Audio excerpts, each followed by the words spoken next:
क्या राहुल गांधी ने विदेशी जमीन पर देश का अपमान किया? क्या राहुल गांधी ने अमेरिका में जाकर चाइना की तारीफ की? आखिर राहुल गांधी के बारे में भारतीय जनता पार्टी और उसका प्रचार तंत्र और उसका पालतू मीडिया झूठ क्यों बोलता है? क्या भाजपा को इस बात की मिर्ची लगी कि विदेशी जमीन पर जाकर राहुल गांधी ने यह कह दिया कि अब भारतीय जनता पार्टी और प्रधानमंत्री से कोई नहीं डरता? क्या भाजपा को इस बात की मिर्ची लग रही है कि राहुल गांधी ने यह कह दिया कि आरएसएस की जो सोच है वो भारत की बुनियादी सोच से बिल्कुल अलग है? दोस्तों, इस बात को समझना पड़ेगा कि राहुल गांधी जब भी विदेश जाते हैं तो उनके खिलाफ एक टूल किट शुरू हो जाता है। राहुल गांधी लंदन में थे तो उनके बारे में यह झूठ फैलाया गया कि राहुल गांधी चाहते हैं कि हमारे आंतरिक मामलों में ब्रिटेन और अमेरिका दखल दें, जबकि उन्होंने ऐसा कुछ भी नहीं कहा था। तो सबसे बड़ी बात कि राहुल गांधी पर प्रहार करना है तो भाजपा को झूठ का सहारा लेने की जरूरत क्यों पड़ती है? यह भी कहा जा रहा है कि राहुल गांधी ने चाइना की तारीफ की। सरासर झूठ। मगर सबसे पहले मैं आपको बतलाना चाहता हूं कि राहुल गांधी की किस बात पर बीजेपी को मिर्ची लग रही है। मैं उनका जो पूरा भाषण है अंग्रेजी में दिया गया है मैं आपको सुनाऊंगा, मगर उससे पहले मैं उसका हिंदी में अनुवाद पेश करता हूं। उन्होंने क्या कहा, ध्यान से सुनिएगा मेरे एक एक शब्द को। राहुल कहते हैं कि आरएसएस इस बात में विश्वास करती है कि भारत एक विचार है, जबकि हमारा मानना है कि भारत कई विचारों का समावेश है। हमारा मानना है कि सबको सपने देखने का अधिकार है, सबको भागीदारी का अधिकार है, और यह मायने नहीं रखता कि आप कौन सी भाषा, कौन सा धर्म, कौन सी जाति से आते हैं। राहुल गांधी कहते हैं कि यही वो लड़ाई है जो चुनावों में लड़ी जा रही थी। देश की जनता बार बार देख रही थी कि प्रधानमंत्री देश के संविधान पर हमला बोल रहे हैं। हर शब्द जो मैंने कहा वो संविधान के हिसाब से था। राहुल गांधी आगे कहते हैं, आधुनिक भारत की बुनियाद देश का संविधान है। लोग चुनावों में साफ तौर पर समझ रहे थे और मैंने अपनी आंखों से देखा। हर बार जब मैं संविधान का मुद्दा उठा रहा था तो लोग समझ रहे थे कि मैं क्या कह रहा था। वो देख रहे थे कि बीजेपी हमारी परंपरा, हमारी भाषा, हमारे राज्यों, हमारे इतिहास पर हमला बोल रही है। सबसे बड़ी बात, वो इस बात को समझ गए थे कि जो भी संविधान पर हमला बोल रहा है वो देश की धार्मिक परंपरा पर भी हमला बोल रहा था। इसीलिए संसद में मैंने अपने पहले भाषण में अभय मुद्रा की बात की। अभय मुद्रा यानी कि किसी से मत डरो। और भाजपा ने मेरे इस बयान को भी तोड़ मरोड़ कर पेश किया। राहुल गांधी आगे क्या कहते हैं, इसे सबसे ज्यादा मिर्ची लगी है।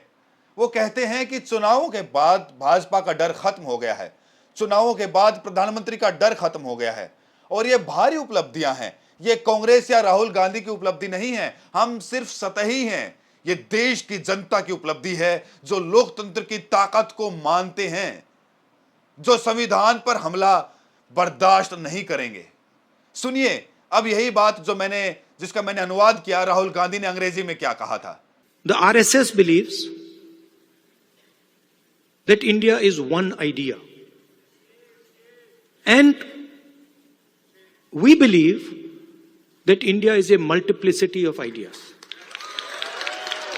And we believe, by the way, very much like the United States, we believe that everybody should be allowed to participate. We believe that everybody should be allowed to dream. Everybody should be given space, regardless of their caste, language, religion, tradition, history. This is the fight. And the fight was crystallized in the election, when millions of people in India clearly understood that the Prime Minister of India is attacking the Constitution of India. Because what I am saying to you, union of states, respect to languages, respect to religions, respect to traditions, respect to castes, this is all in the Constitution.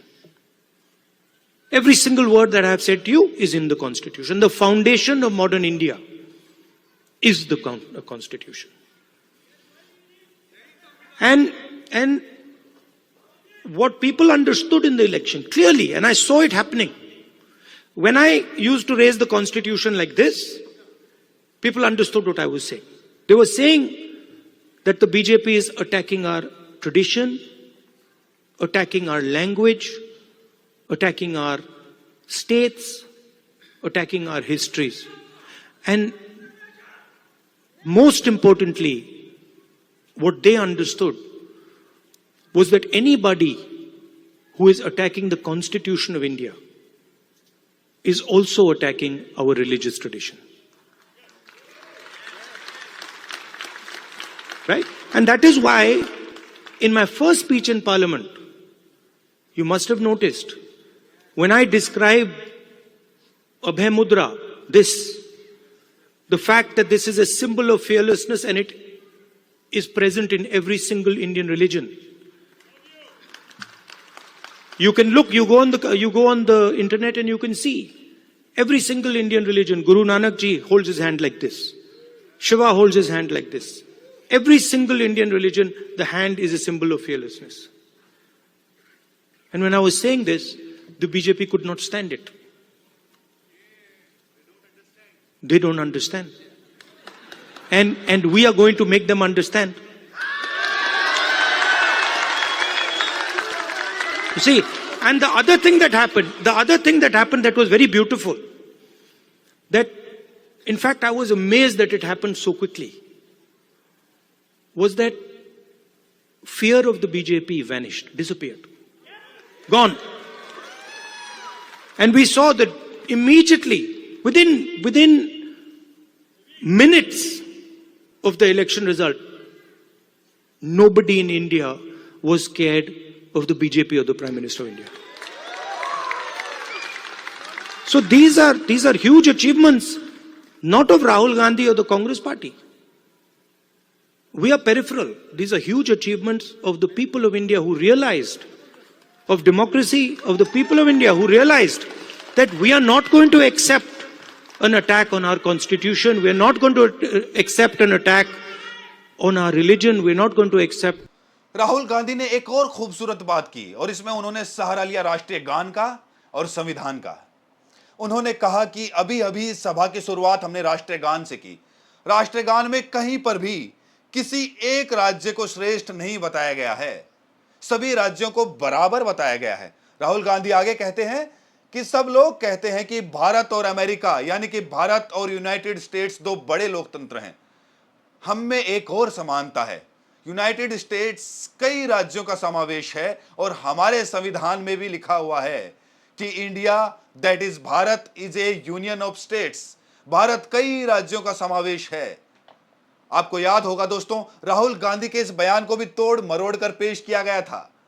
आगे राहुल कहते हैं कि मेरा भाई जो पगड़ी पहनता है उसको उतनी ही इज्जत मिलनी चाहिए जितनी उस व्यक्ति को मिलती है जो नहीं पहनता है।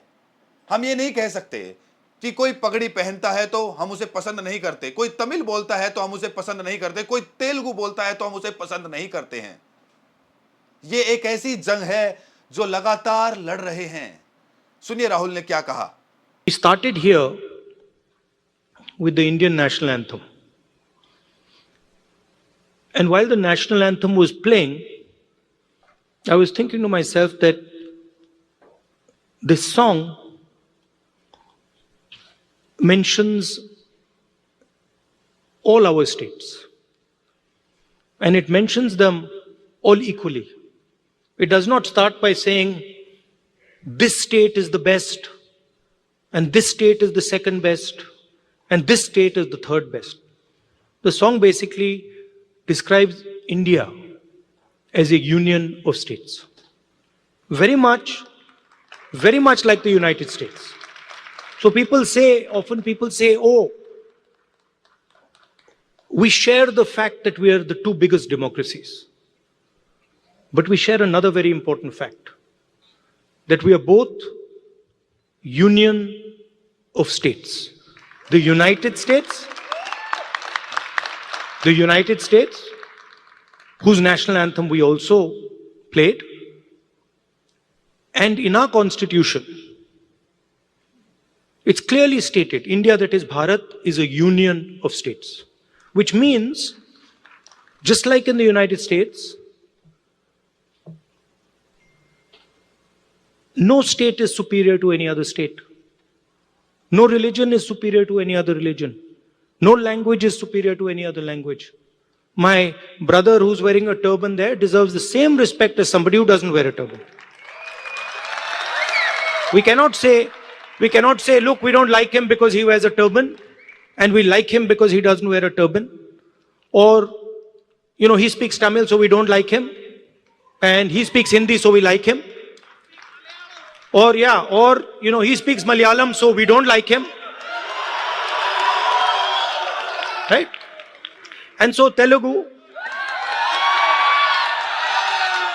right? Because when we say Telugu, we are not just saying language.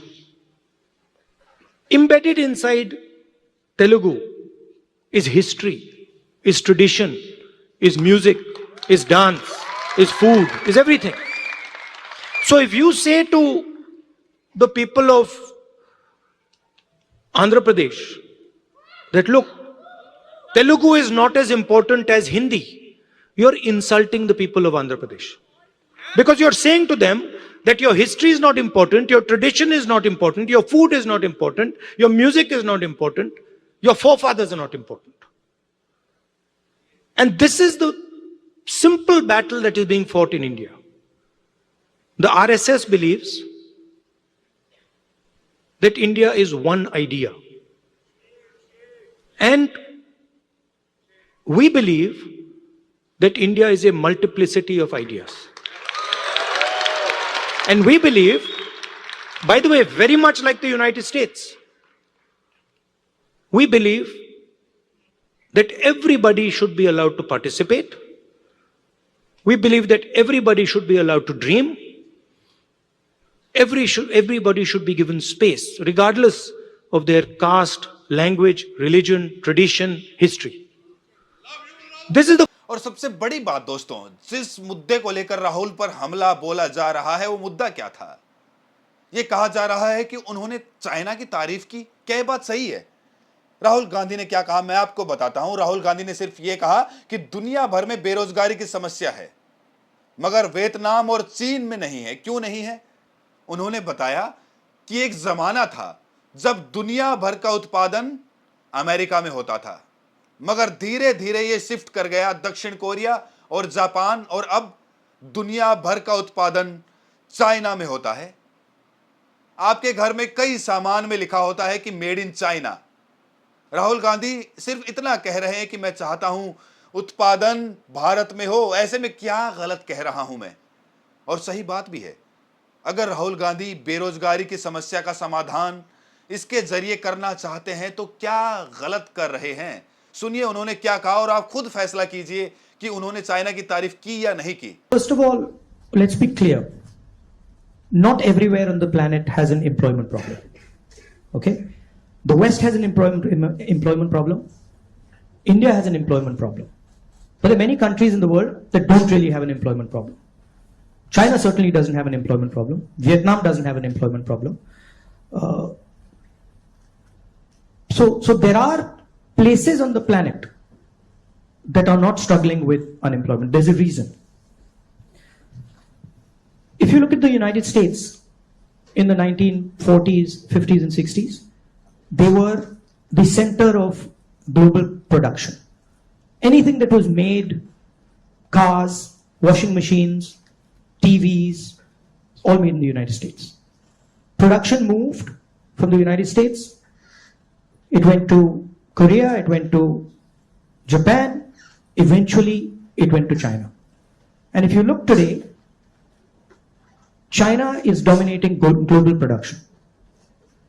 You go to India, you look at the phones, you look at the furniture, you look at clothes, you see on the back, made in China. और जहां तक China की तारीफ है दोस्तों, मैं आपको याद दिलाना चाहूंगा कि 1 साल पहले की बात है, ग्लोबल टाइम्स ने प्रधानमंत्री की तारीफ की थी। ग्लोबल टाइम्स जो कि चाइना का ऑफिशियल अखबार है, यह कहा था कि प्रधानमंत्री नरेंद्र मोदी के नेतृत्व में भारत को सही दिशा मिल रही है। सुनिए इस मीडिया रिपोर्ट में क्या कहा गया था। An article has been published in China's state-run Global Times that has praised India's progress under Prime Minister Narendra Modi. The article said India's domestic and foreign situation has changed tremendously compared to 4 years ago. And the author in fact also said that it appears that a transformed, stronger and more assertive India has become a new geopolitical factor. बात वहां नहीं रुकती है, वहां के नागरिक उनकी तारीफ कर रहे थे और ये कह रहे थे कि प्रधानमंत्री अमर हैं, यानी कि मोदी जी अमर हैं। अब सोचिए, प्रधानमंत्री की जगह अगर राहुल गांधी के बारे में वहां की जनता ये कह रही होती कि राहुल गांधी अमर हैं, अमिट हैं, अजय हैं, तो आप अंदाजा लगा सकते हैं दोस्तों, भाजपा ने कितना बवाल किया होता यहां पर। यह सवाल है दोस्तों, इसे समझने के लिए अक्ल का इस्तेमाल कीजिए, गोदी मीडिया के झूठ में मत बह जाइए। सुनिए वहां के लोग किस तरह से प्रधानमंत्री की तारीफ कर रहे थे, हमारा अपना मीडिया बता रहा है।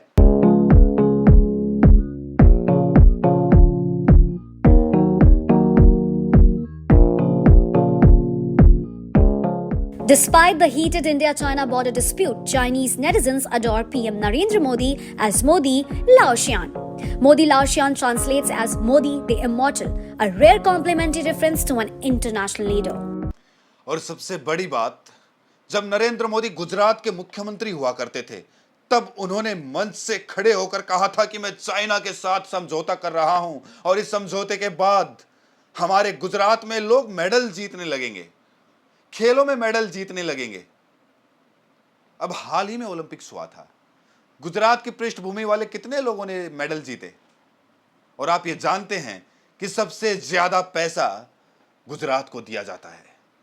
प्रधानमंत्री ने यह ऐलान आज से 10-11 साल पहले किया था कि भाई गुजरात के साथ चाइना का गठबंधन हो रहा है खेल के मोर्चे पर। कितने मेडल जीते बताइए? क्या प्रधानमंत्री से कोई ये सवाल कर रहा है इस बारे में?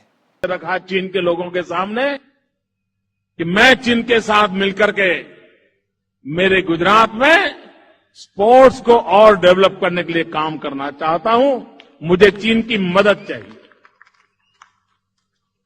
और चीन के मुझे आश्वासन दिया है कि हम गुजरात के साथ मिलकर के खेल कूद के विकास के लिए जो भी कर सकते हैं हम करेंगे। इस स्पोर्ट्स यूनिवर्सिटी को चाइना की यूनिवर्सिटीज के साथ जोड़ करके हम इंटरनेशनल लेवल से हमारे स्पोर्ट्स क्षेत्र को कैसे विकसित करें, हमारी इंस्टीट्यूशंस को कैसे डेवलप करें, उस दिशा में हम आगे बढ़ना चाहते हैं। जब गुजरात के मुख्यमंत्री थे प्रधानमंत्री नरेंद्र मोदी, तब उन्होंने ये बयान दिया था। मैं फिर आपसे कहना चाहता हूं कि ये जो तीनों खबरें मैंने आपको बताई, प्रधानमंत्री नरेंद्र मोदी की जगह अगर राहुल गांधी होते तो कल्पना कीजिए कितना बवाल होता। राहुल गांधी चाइना के डिप्लोमेट से मिलते हैं तो उसको लेकर बवाल हो जाता है कि राहुल गांधी देश के खिलाफ साजिश रच रहे हैं। मगर मैं आपको बतलाना चाहूंगा कि प्रधानमंत्री बनने से पहले नरेंद्र मोदी चाइना करीब 14 बार गए थे। तो क्या उससे उनकी देशभक्ति पर सवाल उठाना चाहिए? मगर अब मामले को पलटिए, अगर इसी तरह से राहुल गांधी 14 बार चाइना गए होते, कितना बवाल होता बताइए? सांसद होने के नाते गए होते तो कितना बवाल होता? यह सवाल है दोस्तों। मैं आपको ढेरों ऐसी मिसालें दिखा सकता हूं जहां संघ ने या मध्य प्रदेश सरकार ने चीन के साथ दोस्ती के कसीदे पढ़े हैं, मिसालें दी हैं। मुद्दा यह है कि हमें मुद्दे पर रहना चाहिए। राहुल गांधी पर हमला बोलने के लिए आपको झूठ के सहारे की जरूरत क्यों पड़ती है? क्या वजह है?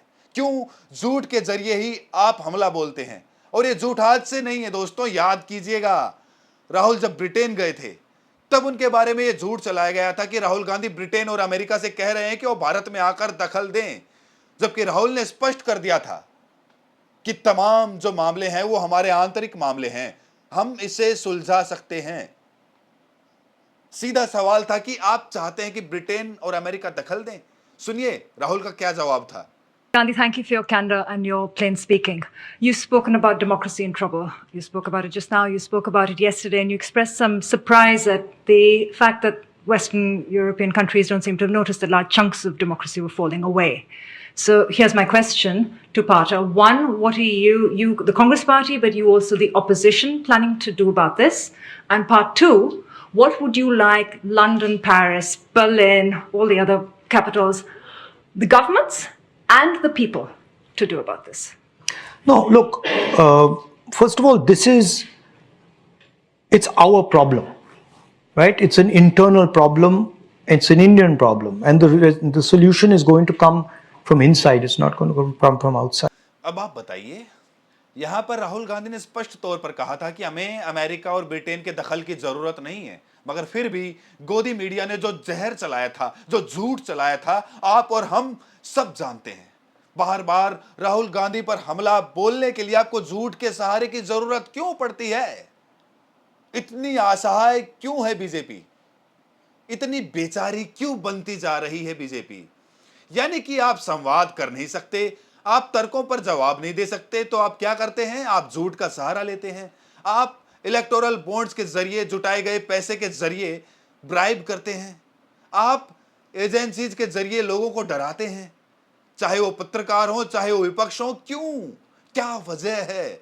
भारतीय जनता पार्टी आखिर इस गुलामी ढर्रे पर कब तक चलती रहेगी? क्या वजह है कि भाजपा को अपनी राजनीति को जायज ठहराने के लिए नफरत, जहर और झूठ का सहारा लेने की जरूरत पड़ती है?